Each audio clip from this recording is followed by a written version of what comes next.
नमस्कार, आप देख रहे हैं सुदर्शन न्यूज। मैं हूं आपके साथ शिवम दत्त मेहता। स्वागत है आपका आपके फेवरेट कार्यक्रम यानी रण क्षेत्र में। आज करेंगे चर्चा दिल्ली पर। दिल्ली विधानसभा चुनाव के लिए बीजेपी ने अपनी पहली सूची जारी कर दी है। 29 प्रत्याशियों की इस सूची में सबसे दिलचस्प मुकाबला नई दिल्ली सीट पर होगा, जहां पूर्व मुख्यमंत्री अरविंद केजरीवाल के खिलाफ बीजेपी ने प्रवेश वर्मा को उतारा है। कांग्रेस की ओर से संदीप दीक्षित मैदान में हैं। इस त्रिकोणीय मुकाबले में तीनों दलों ने अपने मजबूत उम्मीदवार उतारे हैं। बीजेपी प्रदेश अध्यक्ष वीरेंद्र सचदेवा ने कहा कि ये एक संतुलित सूची है और पार्टी 70 में से 70 सीटें जीतने का लक्ष्य रखती है। बीजेपी की पहली सूची का लंबे समय से इंतजार था। आम आदमी पार्टी ने पहले ही सभी 70 सीटों पर अपने उम्मीदवार की घोषणा कर दी थी।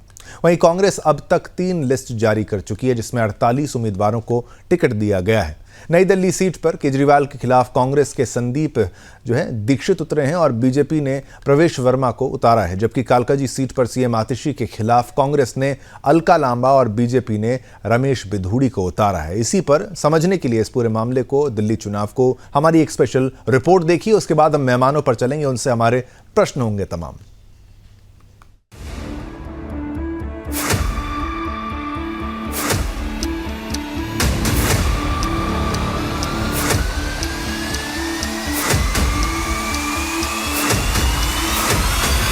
दिल्ली विधानसभा चुनाव के लिए पार्टियों ने अपनी अपनी कमर कस ली है। इसी कड़ी में बीजेपी ने उम्मीदवारों की पहली लिस्ट जारी कर दी है। लिस्ट में 29 नाम हैं। 16 सीटों पर कैंडिडेट बदले गए हैं, जबकि 13 पर मौजूदा विधायकों को टिकट दी गई है। नई दिल्ली से अरविंद केजरीवाल के खिलाफ प्रवेश वर्मा चुनाव लड़ेंगे। कालकाजी से आतिशी के खिलाफ बीजेपी ने रमेश बिधूड़ी को मैदान में उतारा है। इसी सीट से कांग्रेस ने अलका लांबा को टिकट दिया है। दिल्ली में विधानसभा चुनाव की तारीखों का ऐलान जल्द होने वाला है। आम आदमी पार्टी सभी 70 सीटों पर कैंडिडेट घोषित कर चुकी है।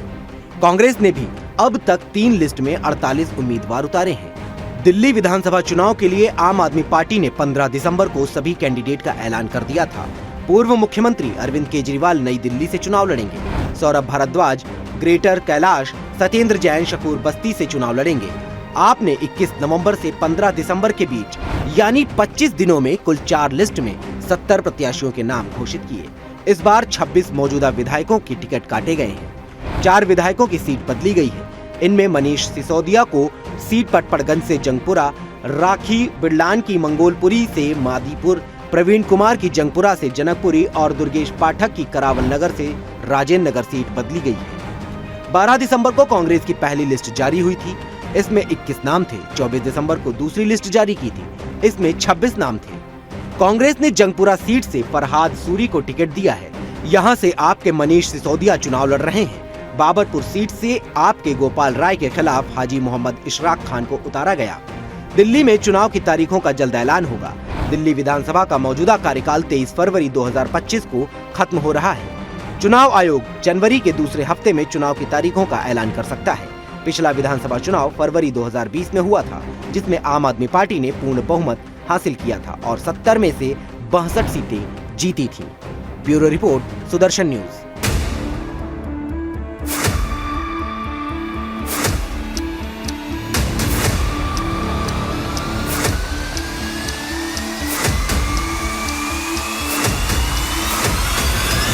दिल्ली जल बोर्ड जो कभी मुनाफे की संस्था होती थी, 2013 के बाद जो है वो आज कर्जे में डूबी हुई है, जिसकी वजह से दिल्ली में सीवर के टेंडर्स नहीं हो रहे, पानी की लाइनों के टेंडर नहीं हो रहे।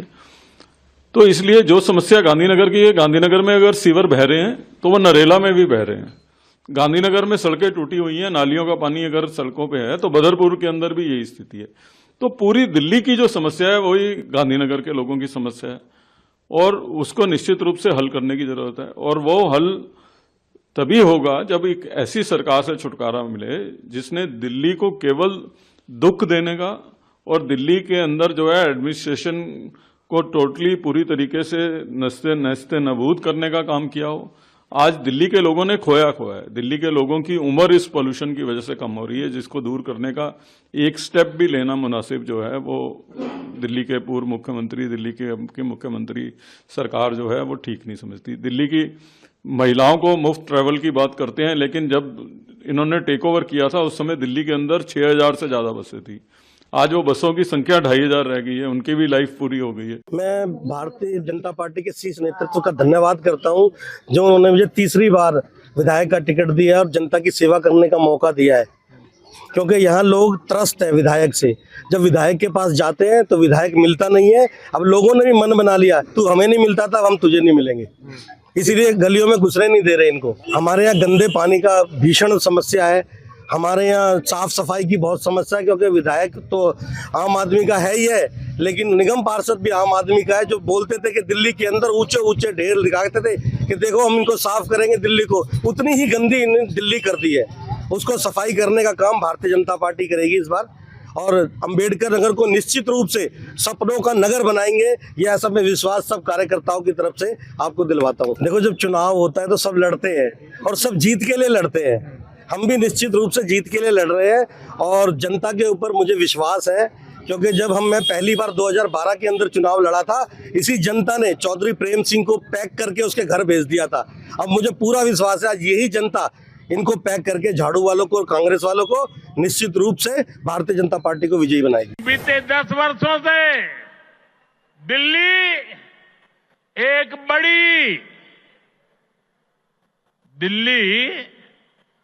एक बड़ी आपदा से घिरी है। अन्ना हजारे जी को सामने करके कुछ कट्टर बेईमान लोगों ने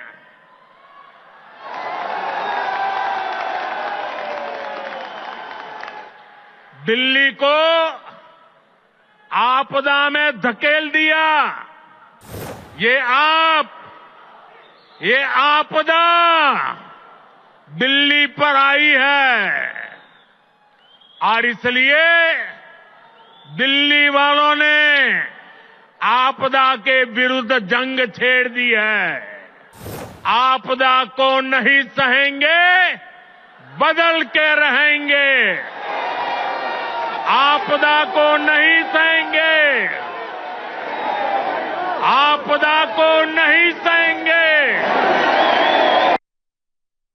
देखिए, आम आदमी पार्टी को आपदा कहते हुए प्रधानमंत्री नरेंद्र मोदी यहां पर आपको नजर आए। अब चलिए कुछ ही पलों में अपने मेहमानों के पास चलते हैं, उनसे अपने कई प्रश्न जो हैं वो पूछेंगे। कुछ ही पलों में आपके टेलीविजन स्क्रीन पर वो लोग रहेंगे, लेकिन अब दिल्ली का चुनाव जो है और क्लियर होता हुआ यहां पर आपको नजर आएगा, जहां पर कैंडिडेट्स के नाम की जो लिस्ट है वो सामने यहां पर जब से आई है तो अब खलबली तो मची है, क्योंकि सारे बड़े बड़े कैंडिडेट्स की अगर बात करें तो उनको मैदान पर उतारा गया है। आप देखिए, अलका लांबा वर्सेस आतिशी वर्सेस रमेश बिधूड़ी, फिर एक तरफ केजरीवाल वर्सेस प्रवेश वर्मा, और फिर संदीप दीक्षित की भी अगर बात करें तो काफी बड़े बड़े लोग, बड़े बड़े नाम यहां पर। और अभी ये चुनाव क्या उतना आसान होगा जैसे हर बार रहता था, यही तो प्रश्न है मुख्य तौर पर। चलिए, हमारे मेहमान भी आपके टेलीविजन स्क्रीन पर आ चुके हैं। मैं स्वागत करना चाहूंगा हमारे तमाम मेहमानों का एक सार्थक चर्चा के लिए। सभी का स्वागत है। स्वागत करते हैं हरगोविंद अरोड़ा जी का। बहुत बहुत धन्यवाद, आपने समय निकाला, यहाँ पर आप आए। और साथ ही साथ चलिए फिर रतन तिवारी जी भी हमारे साथ हैं, प्रवक्ता कांग्रेस के, आपका भी धन्यवाद, आपने समय निकाला। फिर संजीव नसीर जी, प्रवक्ता आम आदमी पार्टी के, आपका भी बहुत बहुत धन्यवाद। और तनुज दीक्षित जी, राजनीतिक विशेषज्ञ के रूप में यहाँ पर आए हैं। और अब क्योंकि लिस्ट जो है वो जारी हो चुकी है, हरगोविंद अरोड़ा जी आपसे मैं पूछना चाहूँगा, कैसे देखते हैं बड़े नाम बीजेपी की तरफ से भी, अगर कैंडिडेट्स के लिस्ट की अगर आप चर्चा करना चाहें या फिर देखना चाहें, और कितना टफ ये चुनाव होने वाला है। अरविंद केजरीवाल भी थोड़े मतलब एक्टिव तो हमेशा से थे ही, लेकिन इसमें प्रो एक्टिव, ज़्यादा एक्टिव वो नज़र आ रहे हैं। बड़ी बड़ी घोषणाएं उनके द्वारा जो है वो भी की गई हैं। तो इसको आप किस नज़रिए से देखते हैं? क्या दिल्ली का चुनाव आम आदमी पार्टी के लिए उतना आसान रहेगा जैसे हर बार रहा था? हरगोविंद जी। वंदे मातरम। वंदे मातरम जी। देखिए, आतिशीबाजी दिल्ली के स्वास्थ्य के लिए तो हानिकारक है, और जहां ये प्रश्न भारतीय जनता पार्टी के प्रत्याशियों का रहा, बड़े नामों का, देखिए भारतीय जनता पार्टी कार्डर बेस्ड पार्टी है, यहां प्रत्याशी नहीं संगठन चुनाव लड़ता है। तो यहां कोई भी बड़ा नाम और कोई भी सामान्य कार्यकर्ता वो एक से ही आंका जाता है, और स्थिति एकदम स्पष्ट है। जनता तो पहले ही तय कर चुकी है, चुनाव तो केवल औपचारिकता है। ये लोग अपना बोरिया बिस्तरा बांध चुके हैं। लगभग इन्हें पहले से ही पूरा अनुमान था कि इनके साथ ये हालात होने वाले हैं। तो अब जनता को तो केवल एक परिणाम देना है। चुनाव के पश्चात गिनती एक औपचारिकता रहेगी। स्थिति स्पष्ट है, दिल्ली में भारतीय जनता पार्टी का मुख्यमंत्री, भारतीय जनता पार्टी का कार्यकर्ता दिल्ली का भावी मुख्यमंत्री बनने वाला है। ठीक है, ठीक है, चलिए ये कैंडिडेट्स के बारे में, चलिए आम आदमी पार्टी की रिएक्शन ले लेते हैं। संजीव जी भी हमारे साथ हैं। संजीव जी, कैसे देखते हैं आप इस प्रतिक्रिया को, और ये चुनाव कितना आसान कितना मुश्किल? एक बात खास है आम आदमी पार्टी की, चलिए लोग जो एक आरोप भी है या खास भी कह लीजिए, आम आदमी पार्टी के लिहाज से तो ठीक है, आम आदमी के लिए भी ठीक है, उसको भी लगता है कि भाई हमारी जो बुनियादी सुविधाएं वो हमें मिलें, उसमें चाहे आप बिजली की बात कह लो, चाहे और जो भी सुविधाएं हैं, फ्री ट्रैवल फॉर वुमेन, ये तमाम चीज़ें। लेकिन कब तक, कितना और कहाँ तक अफोर्ड उसको करा जा सकता है? और इसी राजनीति के दम पर क्या आप नहीं मानते कि आम आदमी पार्टी पर जो आरोप लगते हैं वो सत्य है कि भाई फ्रीबी पॉलिटिक्स की तरह एक तरीके से शुरुआत करने वाली आम आदमी पार्टी ही है और सभी मजबूर हैं? अब बड़ा बड़ा केवल पैकेज ही वहाँ पर अनाउंस करना पड़ता है, इतने हज़ार उतने हज़ार, ये फ्री वो फ्री। किस नज़रिए से देखते हैं? अब तो बस चुनाव बेहद करीब है।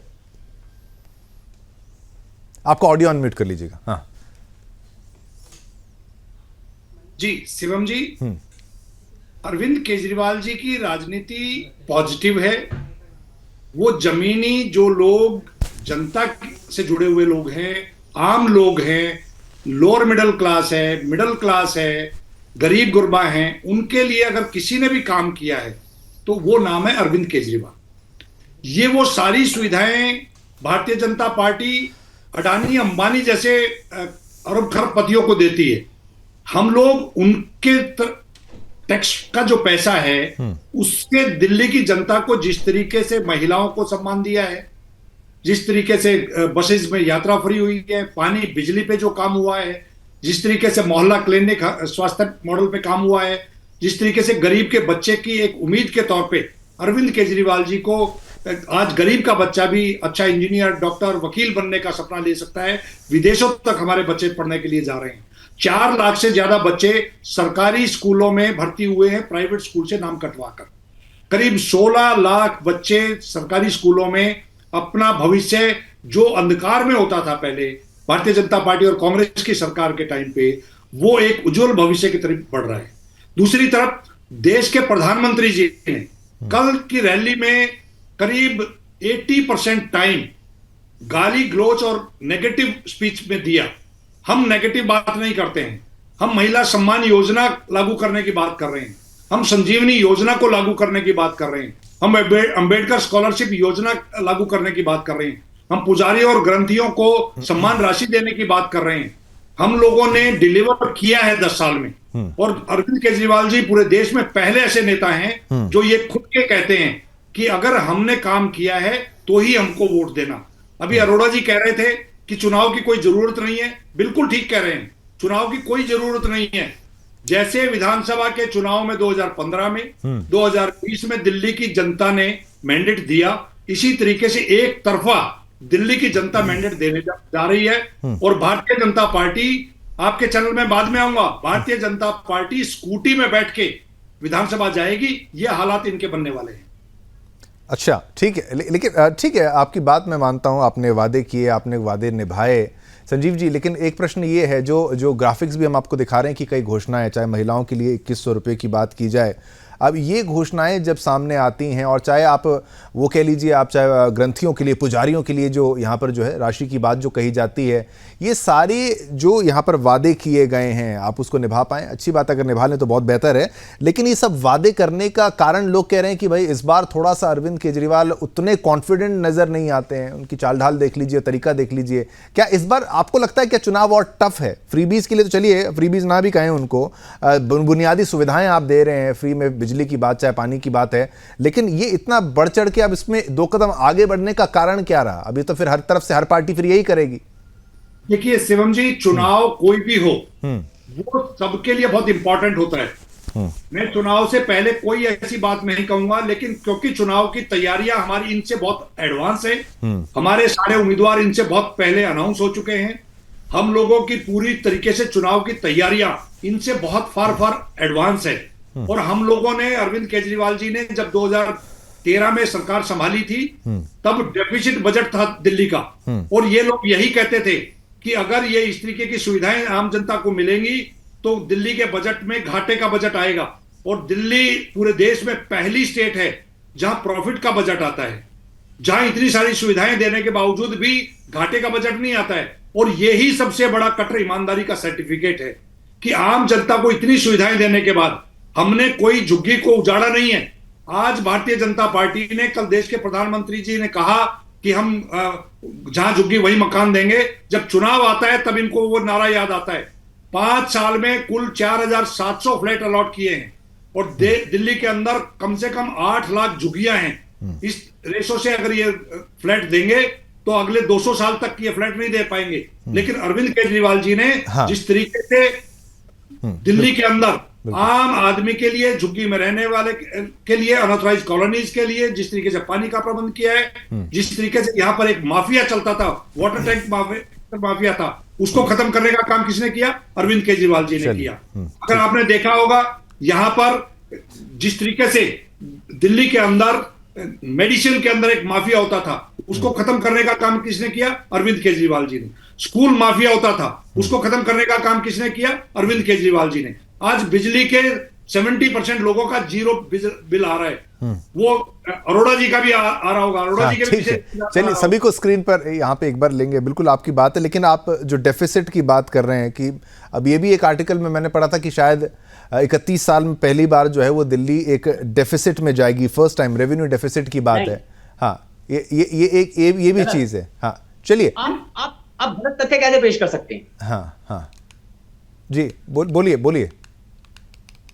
हाँ। आप गलत तथ्य कैसे पेश कर सकते हैं? मेरे भाई, मेरे साथी, 1993 के बाद पहली बारी दिल्ली का बजट घाटे में है आज। आप कैसे घाटे में नहीं रही है, एप्रीहेंशन दे रहे हैं आप लोग। अरे घाटे में आ सकते हैं। एक मिनट। और जहां तक आपने आज बताने की बात की तो अकाउंट्स में आप बताइए। अरोड़ा जी, आपकी पार्टी डे 1 से 2015 में भी ये कहते थे कि ये फ्रीबीज दे रहे हैं, यहाँ डेफिसिट बजट होगा 2015 से 20 तक। आज तक 2020 से 2025 आने वाला है, आ गया है। नहीं संजीव जी, ये चलिए, मतलब ये आप डेफिसिट की बात मैं इसलिए कर रहा हूँ, ये हम नहीं कह रही है, एक न्यूज में भी है, आर्टिकल्स में भी है कि भाई 31 साल में पहली बार दिल्ली का रेवेन्यू डेफिसिट में, ये क्या है? तो 31 साल तो खैर नहीं हुए, यहाँ पर आप लोग को इतने समय से नहीं है, लेकिन ये क्या कारण रहा होगा? आप तो एक बड़ा पॉजिटिव वो कहते हैं, क्या कई बार उनके इंटरव्यूज भी अगर मैं देखता हूं अरविंद केजरीवाल जी के, तो वो भी ये कहते हैं कि नहीं, इसके लिए मैं हूं, मैं जानता हूं क्या टैक्स के बारे में, पैसों के बारे में, मैं इसको निकाल लूंगा। लेकिन एक बार वही ये डेफिसिट कैसे हो गया? ये फ्रीबीज के चक्कर में तो नहीं हो गया? एक क्विक रिस्पॉन्स लेंगे, फिर हरगोविंद जी का रिएक्शन। बिल्कुल नहीं, फ्रीबीज से इसका कोई लिंक नहीं है। अगर आपने देखा होगा शिवम जी, पिछले 1.5 से 2 साल तक भारतीय जनता पार्टी ने टोटल नेगेटिव राजनीति, क्योंकि लेफ्टिनेंट गवर्नर को इन्होंने सर पे बिठा दिया है। सारी पावर्स लेफ्टिनेंट गवर्नर को दे दी हैं।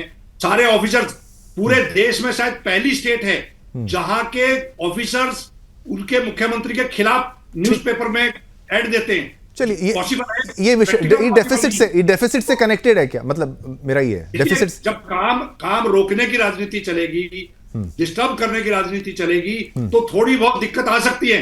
लेकिन बावजूद उनके अरविंद केजरीवाल जी की सरकार ने डिलीवर करके दिखाया है, और अरविंद केजरीवाल जी की सरकार डिलीवर करके दिखाएगी। चलिए ठीक है, आपकी बात भी ली। हरगोविंद जी, आपसे भी रिएक्शन लिया, वापस कुछ कहना चाहते हैं तो एक बार आप ले लीजिए, फिर कांग्रेस का भी रिएक्शन मिले तो। हाँ, हरगोविंद जी कुछ कहना चाहते हैं इस पर रिस्पॉन्स के तौर पर? नहीं, मेरा केवल ये निवेदन है कि एक स्वस्थ चर्चा में गलत आंकड़ों को कोड ना किया जाए, जिससे कि जनता भ्रमित होगी। ये आपका चुनावी हथकंडा हो सकता है, लेकिन यहां हम एक राष्ट्रीय चैनल पर बैठे हैं, तो कृपया आप जिम्मेवारी से उन शब्दों का प्रयोग कीजिए जो तथ्यों पर आधारित हैं। चलिए ठीक है। रतन तिवारी जी भी हमारे साथ है, तनुज दीक्षित जी भी हैं, कांग्रेस का यहाँ पर रिएक्शन लेते हैं। तिवारी जी, एक कांग्रेस को भी श्रेय जाता है और कांग्रेस ये कहती है कि भाई दिल्ली की जनता जो है वो याद करती है कि भाई दिल्ली की उन्नति जो भी है वो हुई कब थी, शुरुआत कब हुई थी? कांग्रेस के दौरान हुई थी। अब ये तो चलिए आपका पार्टी का स्टैंड है, आप इसका रिएक्शन देंगे, लेकिन आम आदमी पार्टी और आपके बीच में, यानी आप और कांग्रेस के बीच में जो रिश्ता है, वो इंडी गठबंधन का जो रिश्ता है, वो कभी अच्छा कभी बुरा, कभी पॉजिटिव कभी नेगेटिव, वो पूरा ऑल इंडिया लेवल पर है। पर इसको कैसे देखते हैं? आप कहाँ स्टैंड करते हैं? क्या ये फिर से बीजेपी वर्सेस आम आदमी पार्टी हो जाएगा, या फिर कांग्रेस भी है बराबर, मतलब कड़ी टक्कर देने वाली है इस बार भी? देखिए, सबसे पहले शिवम जी मैं आपको प्रणाम करता हूँ। हाँ जी, नमस्कार। बोलिए, आपकी आवाज आ रही है। हाँ, आप बोलिए, आपकी आवाज आ रही है, बोलिए रतन जी। हाँ, शिवम भाई, पूरी तरीके से मैं आपको बताना चाहता हूं जो आम आदमी पार्टी ने अपने प्रत्याशियों का चयन किया है, भारतीय जनता पार्टी ने अपने प्रत्याशियों का चयन किया है। भारतीय जनता पार्टी के प्रत्याशियों में एक नाम बहुत महत्वपूर्ण उभर के सामने आया है, वो है रमेश बिधोड़ी। रमेश बिधोड़ी वही शख्स है शिवम भाई जो सदन के अंदर, लोकसभा में सदन के अंदर चुने हुए एक मुस्लिम सांसद दानिश अली को कटुआ, मुल्ला, उग्रवादी, आतंकवादी, लुच्चा, क्या क्या न कहा, और यह तक कह दिया कि तुम सदन से बाहर निकालो, मैं तुमको सदन से बाहर देख लूंगा। उसके बाद भारतीय जनता पार्टी ने उस व्यक्ति के ऊपर कार्रवाई नहीं की। आज दिल्ली विधानसभा में अपना चेहरा बना के उन्हें प्रेजेंट करने का काम किया। रही बात कांग्रेस पार्टी की शिवम भाई, कांग्रेस पार्टी ने 93 में एक बार भारतीय जनता पार्टी की सरकार बनी थी, मैं मानता हूं, लेकिन आपने देखा जब शीला दीक्षित ने मुख्यमंत्री पद का कार्यभार संभाला तो हमने मेट्रो लाने का काम किया, दिल्ली में काम करने का काम किया। आज भी जो इंफ्रास्ट्रक्चर बना है, जो आज दिल्ली डेवलपमेंट है, भारतीय जनता पार्टी भी कहती है, आम आदमी पार्टी भी कहती है, और दिल्ली के लोगों को यह पता है कि शीला दीक्षित ने जो काम किया है वो काम सही मायने में आज तक कोई नहीं कर पाया। और दिल्ली में आम आदमी पार्टी हो या भारतीय जनता पार्टी हो, या दोनों लोगों ने दिल्ली वासियों को ठगने का काम किया, झुनझुना पकड़ाने का काम किया, ललीपॉप देने का काम किया। बेशक हमारा गठबंधन इंडिया अलायंस में है, हम लोकसभा में 7 चुनाव लड़ते हैं। संजीव जी, आप सुन रहे हैं ना, मतलब हम अलग अलग लड़ते हैं। नहीं, सुनिए ना, सुन लीजिए शिवम भाई, देखिए ये राजनीति है, वो भी चुनाव लड़ रहे हैं, हम भी चुनाव लड़ रहे हैं। आप कहेंगे कि अब तो आप बिल्कुल, मेरी चर्चा तो सार्थक होती है। मैं कहता हूं इंडी गठबंधन के बीच प्रेम भी पूरा है और नफरत कह लीजिए या फिर वार पलटवार की भी कोई कमी नहीं है। नफरत नहीं। भाई मैं उसका उदाहरण भी दे दूंगा, क्योंकि भारतीय जनता पार्टी के पास मौका मिल गया है बोलने के लिए, लेकिन मैं उन्हें बता देता हूं, राजस्थान में जब चुनाव हो रहा था तो वहां पे एकनाथ शिंदे के टिकट, जो शिवसेना के प्रमुख हैं, उनके पार्टी से एक जो डायरी दिखाते थे राजस्थान में, वो डायरी वाले नेता लाल डायरी शिवसेना से चुनाव लड़ रहे थे, भारतीय जनता पार्टी भी चुनाव लड़ रही थी, और दुष्यंत चौटाला की पार्टी भी चुनाव लड़ रही थी। तो वहां पे भी तो गठबंधन होने के बाद भी अलग अलग लड़ रहे थे। तो दिल्ली में भी आम आदमी पार्टी और हम अलग लड़ रहे हैं, और दिल्ली में सही मायने में जो हमने किया है, शीला दीक्षित की सरकार ने जो क्या काम किया है, उसके आधार पे हम काम करने जा रहे हैं। और 6 तारीख के बाद जो हमारी घोषणा पत्र जारी होगा, महिलाओं को हम 3000 रुपए महीने देने का भी ऐलान करने जा रहे हैं, युवाओं को रोजगार देने का भी ऐलान करने जा रहे हैं। और कांग्रेस पार्टी जो कहती है वो करती है शिवम भाई। रतन जी, आप 3000 की आपने बात कर दी। मैं हमारे साथ आम आदमी पार्टी के भी नेता हमारे साथ हैं। संजीव जी, आपने 2100 बोला, वहां पर 3000। अब ये इस लेवल पर घोषणा जब जाती है तो यही तो वही तो समझने की बात है। लेकिन रतन जी, आप कहते हैं जो कहते हैं वो करते हैं, लेकिन वो खटाखट योजना वाली भी वो बात मुझे याद आती है जब बात कही गई थी 8000 8,500 रुपए जितने भी जो पैसे दिए जाने हैं, उसका वादा किया। हिमाचल प्रदेश इसका प्रत्यक्ष प्रमाण है तो सही। हाँ। हिमाचल प्रदेश इसका प्रत्यक्ष प्रमाण है। जवाब दे देता हूँ, अगर आप आदेश करेंगे तो मैं जवाब दे दूंगा। हाँ, फ्रीबी पॉलिटिक्स का बिल्कुल कर्नाटक की अगर बात की जाए। हाँ, शिवम भाई, मैं इनको बता देता हूँ, ये प्रत्यक्षदर्शी का प्रमाण दे रहे हैं, उत्तर प्रदेश का नाम ले रहे हैं, लेकिन उसी उत्तर प्रदेश में हमने इनके जो 80 सीट का आंकड़ा था, इनका जो घमंडिया गठबंधन वहां पे चल रहा था अपना दल के साथ और छोटे छोटे दलों के साथ, उसको तोड़ने का काम किया। इनको सिंगल डिजिट कह सकते हैं आप, या तो बहुत नीचे लाके हमने खड़ा कर दिया। और देखिए, राहुल गांधी जी ने खटाखट की बात की थी, लेकिन राहुल गांधी जी ने यह कहा था कि अगर केंद्र में हमारी सरकार बनी तो महिलाओं के खाते में खटाखट जाएगा, लेकिन हमारी सरकार तो बन नहीं पाई। उसके बाद आप अगर हमसे कहेंगे कि भैया खटाखट, ये हिमाचल प्रदेश, पहले तो ये बताइए कि 15 लाख कब मिलेंगे? 3 बार से ज्यादा सरकार आपकी हो गई, लगभग 10 साल से ज्यादा वक्त से प्रधानमंत्री नरेंद्र मोदी विराजमान है, तो आप बता दीजिए 15 लाख खटाखट कब आएगा? ये बता दीजिए, युवाओं को 2 करोड़ रोजगार प्रतिवर्ष कब मिलेगा? आप ये बता दीजिए, कब आएंगे? आप ये बता दीजिए, महिलाओं में जो आग लगी है, वो महिलाओं के रसोई में जो आग लगी है वो बुझेगी। आप की आंडी बार नहीं चढ़ती, जनता बोली है, जनता कब बनेगा? आपको बताना होगा, आपको जवाब देना होगा। ये जुमलेबाजी से काम नहीं चलेगा, झूठ से काम नहीं चलेगा, सच्चाई बोलनी पड़ेगी। आपका खटाखट जुमला ही तो निकला। बताओ किसके अकाउंट में कितने पैसे खटाखट गए। आप तो जुमलेबाजी की बात ही ना करें ना, आप तो जुमलों के बादशाह हैं। खटाखट हम देंगे। आप जाइए ये तेलंगाना में खटाखट देख जुमले ही लीजिए, आपको आप एक जाइए दिन खटाखट खटाखट खटाखट हम ले जाएगा भूतकाल हम में। अभी खटाखट दे रहे हैं।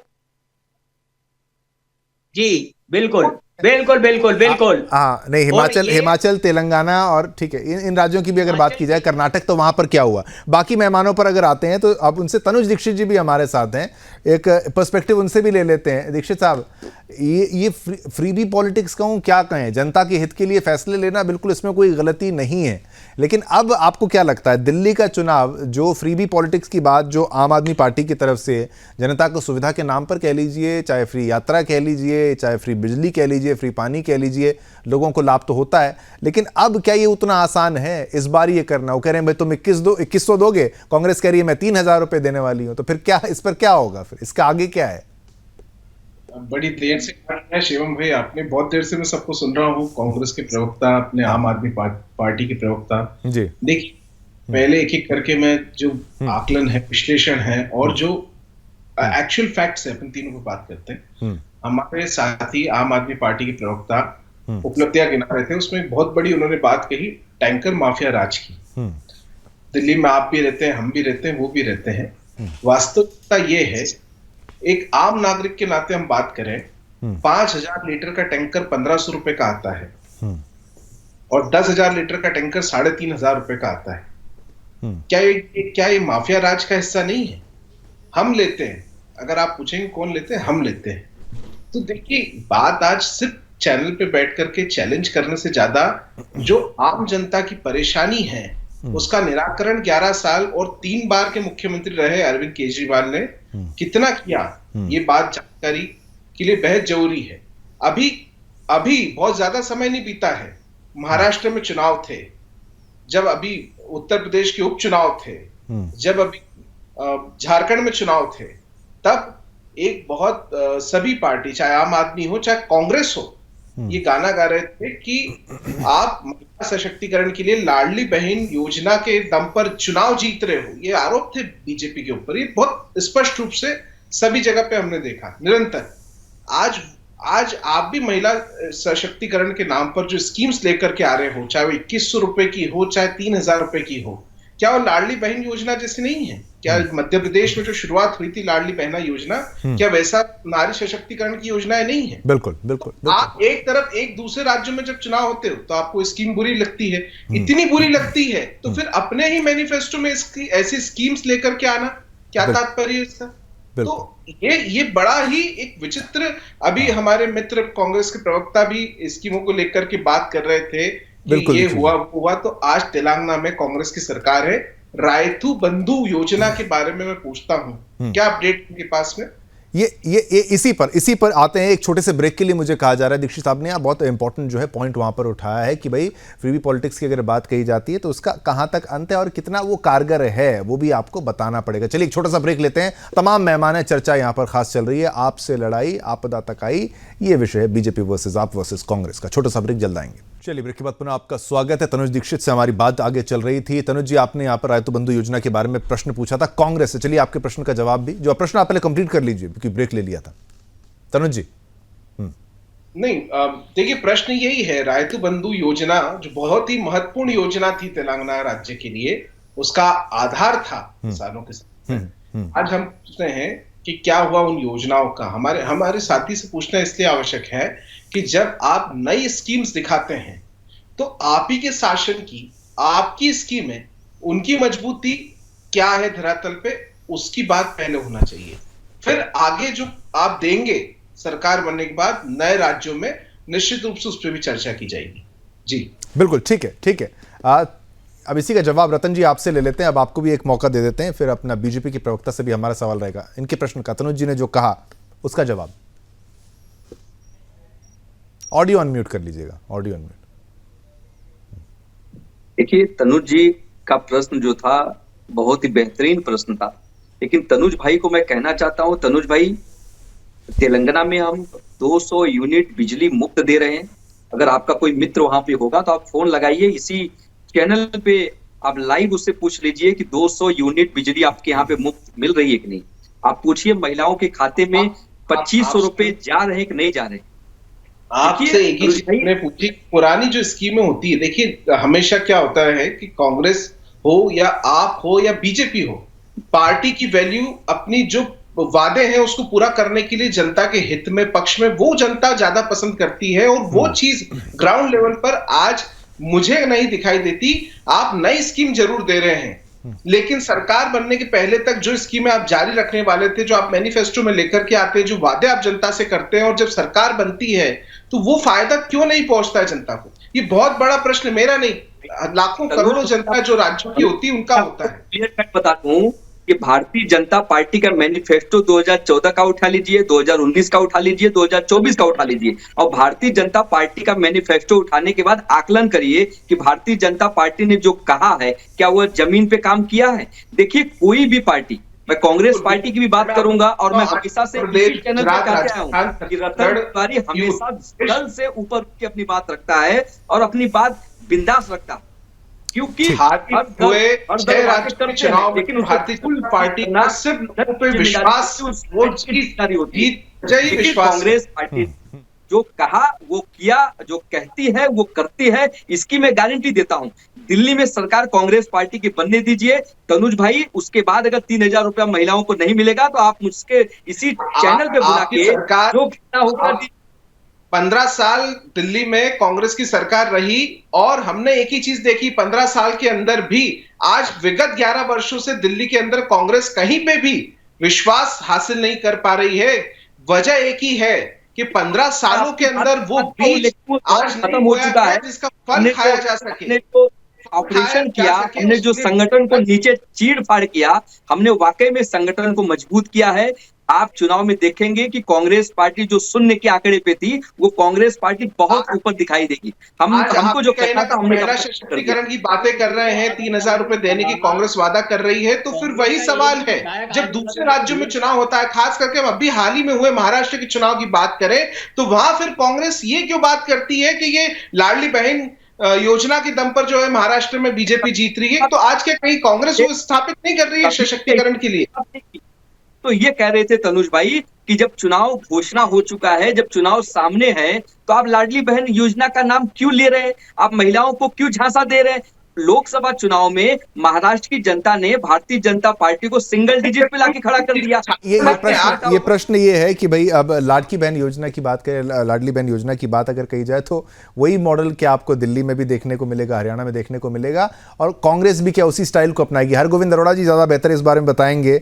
आप ही के पैटर्न की योजना अगर मध्य प्रदेश में वो अच्छी है, अब दिल्ली में अगर आए तो क्या वो गलत हो जाएगी? अगर ये कह रहे हैं कि भाई आम आदमी पार्टी 2100 रुपये देंगे, और यहाँ पर पुजारियों वाली प्रश्न जो अगला मैं रखूंगा, लेकिन ये महिलाओं को जो उन महिला का वोट जो वो साधने का प्रयास जो है, इसका काउंटर क्या रहेगा? अगर बीजेपी को इसको काउंटर करना है तो आपके पास क्या काउंटर रहेगा? देखिए, सबसे पहले तो कांग्रेस और आम आदमी के विषय में मैं कहूं, ये तो मौसेरे भाई हैं। अभी चंद दिनों पहले तो गले में बइयां डालकर ये इकट्ठे चुनाव लड़ रहे थे, और अरविंद केजरीवाल जी को सबसे पहले समर्थन भी इनके विधायकों ने दिया, जिनको कि जिस पार्टी को अरविंद केजरीवाल ने धूल चटा दी भ्रष्टाचार के नाम पर, और ये तश्तरी में रख के समर्थन लेकर गए। तो जिनका अपना ही आत्मसम्मान नहीं है, जिनका अस्तित्व नहीं है, वो दिल्ली के आत्मसम्मान के लिए क्या खाक लड़ेंगे? और इनकी अगर योजनाएं और इनके काम और इतने लाजवाब होते तो क्या दिल्ली से इनका सुपड़ा साफ होता? दिल्ली में कहां है ये? कितने निगम पार्षद आए इनके, कितने सांसद चुनकर आए? अरे आज तो कांग्रेस के हालात ये हैं कि इनके टिकट पे चुनाव लड़ने के नाम से ही लोग कांप जाते हैं। और दूसरी बात, बार बार वो tanker mafia, tanker mafia, tanker mafia, लंबी चौड़ी उन्होंने बातें कर दी। मेरे साथी, मेरे भाई, 1993 से 98 के बीच जब दिल्ली में भारतीय जनता पार्टी का शासन था, तो सामान्य नल की भी पानी की गुणवत्ता मिनरल वाटर के बिल्कुल इक्वल थी। आप किसी भी टूटी को खोलकर पानी पी लेते थे। आज वो सामान्य और गरीब नागरिक 50 रुपए की पानी की एक बोतल आती है, तो अगर वो 100 रुपए रोज का पीने, भाई साहब मैंने आपको बीच में नहीं बोला, प्लीज आप सुनने का धैर्य रखिए। देखिए, और आप पार्टी ने दिल्ली को ठगने का काम किया। जनता आपकी नहीं सुनती, यही तो कांग्रेस की विडंबना है। कांग्रेस की विडंबना ही है। क्विक हाँ, एक पॉइंट ले लीजिए, एक पॉइंट उनकी बात नहीं सुनती। ठीक है, आप बोलिए एक बार बोल लेने दीजिए, आप बोल लीजिए एक बार। हाँ गोविंद भाई साहब, मैंने बीच में नहीं बोला ना, प्लीज आप टोके नहीं, आप सुनने का धैर्य रखिए, तभी तो जनता आपकी बात नहीं सुनती कि आप किसी की सुनना नहीं चाहते। दूसरा, पानी की गुणवत्ता, क्या आज दिल्ली में वो है? दिल्ली में हर मध्यम वर्ग और निम्न मध्यम वर्ग को आरओ लगाकर पानी पीना पड़ता है, पानी खरीद के पीना पड़ता है। तो कौन सी विकसित दिल्ली की आप बात कर रहे हैं? हाँ। और शिक्षा के जिस स्तर की अभी आपने बात की कि बच्चे बाहर जा रहे हैं, आप दिल्ली के नागरिकों का और दिल्ली की शिक्षा व्यवस्था जो पहले रही उसका अपमान करना चाहते हैं क्या? दिल्ली में से पहले बेहतरीन अफसर या बाहर पढ़ने जाने वाले योग्य छात्र नहीं निकले? कैसी बात कर रहे हैं आप? दिल्ली विश्वविद्यालय तो वर्ल्ड क्लास एक यूनिवर्सिटी गिना जाने का, बिल्कुल, और देश की राजधानी भी है वो, उसका टोटल क्रेडिट। एक ही बात कहें कि नहीं जी हम आगे तो ये हो गया, हम आगे। अरे आज अगर आपने दिल्ली में 11 वर्षों में इतने बेहतरीन काम करके दिए होते तो आज आपको मत खरीद लेना पड़ते। इमामों की तनख्वाह आपसे नहीं दी गई, दिल्ली वक्फ बोर्ड इमाम को तनख्वाह देता है, इमाम अरविंद केजरीवाल के रहमो करम पर नहीं है। ठीक है, ये प्रश्न भी महत्वपूर्ण है। हरगोविंद जी ने जो प्रश्न उठाया, ये प्रश्न जो उठाया संजीव नसियार जी, ये प्रश्न ये है कि भाई अब क्या कारण रहा, मैं चाहूंगा वो भी आए स्क्रीन पर। संजीव जी, अब क्या कारण रहा कि भाई ग्रंथियों को, पुजारियों को 18,000 रुपए की पैसे देने की बात या फिर जो उनका वेतन देने की बात अब क्यों कही गई? क्या आप भी समझ गए हैं कि भाई सनातन को साथ में लेकर ही चलना पड़ेगा, यही भारत में चलता है, यही सब समझते हैं, थोड़ा सा इग्नोर कर दिया गया था क्या पहले? शिवम जी, हम क्रिएटिव राजनीति करते हैं, हम धर्म की और जाति पाति की राजनीति नहीं करते हैं। नहीं, अब तो है ये, नहीं ठीक है, तो फिर ग्रंथी सम्मान क्यों? ये सब तनुज जी ने एक बात कही थी, उसके बाद फिर अरोड़ा जी ने भी कही। मैं बताना चाहता हूं, हमारी सरकार ने पिछले 10 साल में 4,000 किलोमीटर पाइपलाइंस पानी की दिल्ली के अंदर बिछाई है। ठीक है, और वो टैंकर माफिया जिस लेवल पे था वो आज लगभग समाप्त है। पाइपलाइन में पानी अंदर आता है। दिल्ली के अंदर जनरेटर घर घर में होते थे, 8-8 घंटे का कट लगता था। 28 साल से भारतीय जनता पार्टी अगर दिल्ली विधानसभा में बाहर बैठी है तो ऐसा ये काम करने वाले लोग होते तो दिल्ली की जनता इनको मौका देती।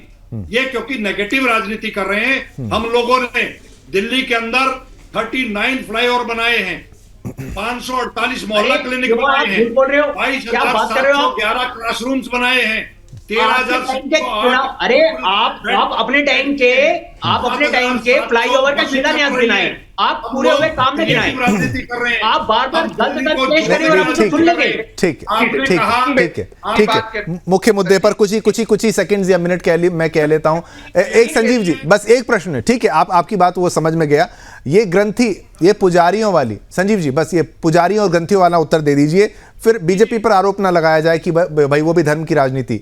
ठीक है, ग्रंथी और पुजारियों का, क्योंकि पहले मौलवियों को हम लोग दे रहे थे, उनको भी ऐड करना। ये दे रहे थे मौलवियों को वक्फ बोर्ड दे रहा था। ठीक है, अब ये देखिए, यही चर्चा होती है तो बातें पता लगती हैं, यही चर्चा होती है तो बातें पता लगती है।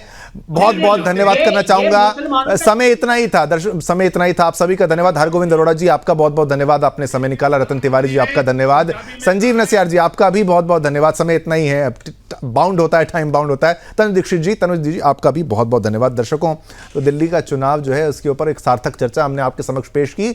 इसको आप दोबारा भी देख सकते हैं आप यूट्यूब पे, इस पूरे कार्यक्रम को, ताकि आपको कुछ अगर समझना हो, सभी यहाँ पर जो है एक्सपर्ट्स यहाँ पर बैठे थे, उनकी राय जो है आप फिर से देख सकते हैं। तब तक के लिए मुझे अब आज्ञा दीजिए, कल फिर आएंगे नए मुद्दे के साथ, नए प्रश्नों के साथ आपके लिए। तब तक के लिए मेरी और मेरी पूरी टीम की तरफ से आप सभी को जय हिंद, जय भारत, जय हिंदुस्तान।